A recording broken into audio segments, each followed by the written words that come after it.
Você tem dúvidas com relação ao Present Perfect? Pois fica nesse vídeo que hoje eu te explico tudo que você precisa saber para entender quando usar esse tempo verbal. A gente hoje vai assistir pedaços de uma série chamada Bake Off, um reality show. E por que eu estou usando um reality show? Porque o reality show ele é o mais próximo que você vai ter do inglês da realidade. O mais próximo que você vai ter do inglês do dia a dia. Não tem script. Não é igual um filme ou uma série onde as pessoas decoraram o que elas têm que falar. Nesse caso, elas estão falando espontaneamente. E é por isso que isso é muito bom para você entender a lógica de uso do Present Perfect. Então fica comigo que até o final desse vídeo você vai entender exatamente como é que esse tempo verbal funciona. Vamos lá? Antes da gente começar, a gente vai rever como funciona o Present Perfect a partir da estrutura. É bem simples. Você vai colocar o have como auxiliar. Se for he, she, it, has.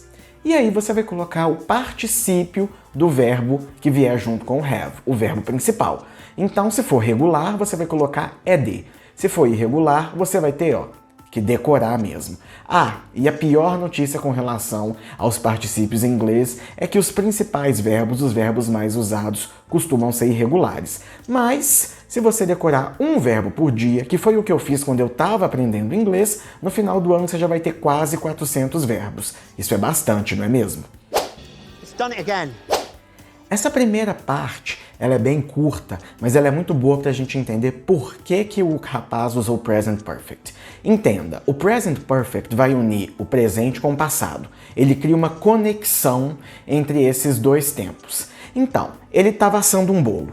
O bolo dele deu errado. Ele olha para a massa e fala, nossa, a massa deu errado. E aí, ele chega e fala, it's done it again. Por que ele fala it's done it again? It has done it again.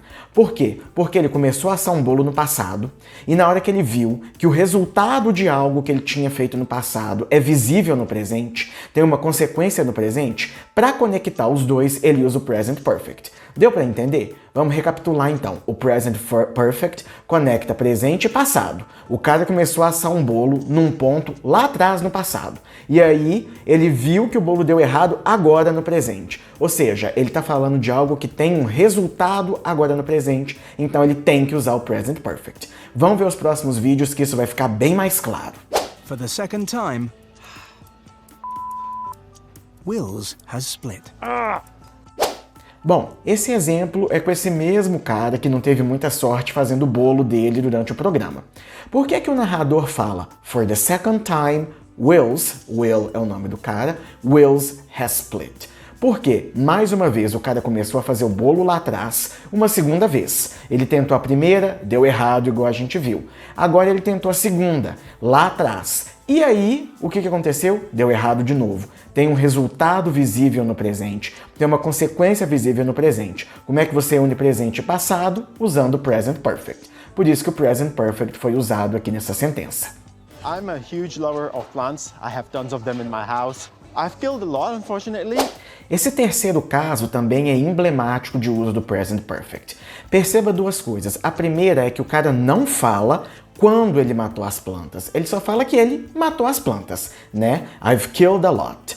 A segunda coisa que é importante perceber aqui é que, mais uma vez, se ele plantou no passado, a planta estava lá, ele plantou a planta num ponto no passado, e a planta morreu, e isso é um resultado visível no presente, que tem consequências no presente, como é que você conecta esses dois pontos com o Present Perfect? Por isso que ele falou, I've killed a lot. Primeiro, porque ele não expressa o tempo de quando ele matou essas plantas, e segundo, que se ele plantou a planta no passado e ela morreu agora no presente, para conectar esses dois pontos, você só pode usar o Present Perfect.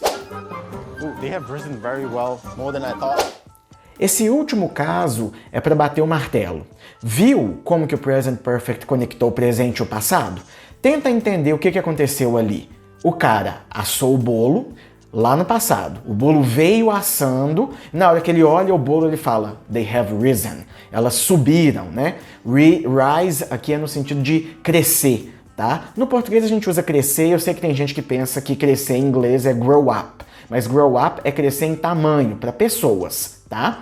No caso de bolo, de massa, a gente usa o verbo rise. Então, ele falou they have risen. Por quê? Ele está conectando o passado e o presente mais uma vez. Perceba que ele colocou o bolo para fazer, E aí, na hora que ele viu que o bolo cresceu, ele conectou as duas ocorrências e falou "they have risen". Por quê? Porque ele está se referindo a algo que começou no passado e tem uma consequência visível, um resultado no presente. Ficou claro? Esse foi o nosso vídeo sobre o Present Perfect, e esse vídeo é para vocês entenderem a lógica por trás desse tempo verbal em inglês. Deu para perceber, através desses exemplos rápidos, como é que o Present Perfect conecta passado com presente? Como é que o Present Perfect ele deve ser usado quando você começa uma ação no passado, tem um resultado no presente, ou que tem uma consequência no presente, algo visível. Ficou claro com esses trechos que eu trouxe? Eu espero que tenha ficado. Se você tem mais dúvidas, deixa aí nos comentários. Curte, compartilha e manda esse vídeo para todo mundo que tem dúvidas sobre o Present Perfect, porque eu sei que costuma ser uma bagunça mesmo. Um abraço, até a próxima e valeu!